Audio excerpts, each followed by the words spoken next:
नमस्ते साथीहरू, स्वागत छ मेरो युट्युब च्यानलमा। भिडियो हेर्नुभन्दा पहिला मेरो युट्युब सब्स्क्राइब गरिदिएर मसँग जोडिनु होला। मैले बाँकी यस्तै भिडियोहरू म हजुरको सामुन्ने ल्याउनेछु। अब लागौँ विषयवस्तुतिर। क्वेसन नम्बर 12 2081 यो ट्याक्सेसन सब्जेक्टको हो, BBS third इयरको।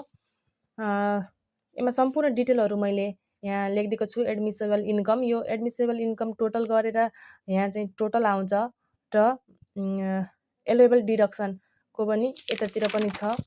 Allowable deduction total गरेर एडमिसेबल इन्कम र एलोएबल डिडक्सन गरेर चाहिँ टोटल इन्कम फ्रम इन्भेस्टमेन्ट आउँछ। अनि इन्कम फ्रम इन्भेस्टमेन्ट आयो भने चाहिँ हामीले यहाँ टोटल ट्याक्सेबल इन्कम निकाल्न सक्छौँ।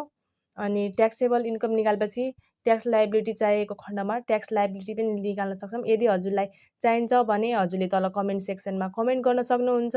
हस् त, धन्यवाद। नबुझेको क्वेसनहरू कुराहरू मलाई कमेन्ट सेक्सनमा छोडिदिनु होला। मैले चाहिँ अहिले हजुरलाई सोल्युसन मात्र गरेको देखाइदिएको छु। यदि यो सोल्युसन बुझ्नु भएन भने म हजुरहरूलाई डिटेलमा लेखेर बुझाएर सेन्ड गर्नेछु। हस् त, धन्यवाद।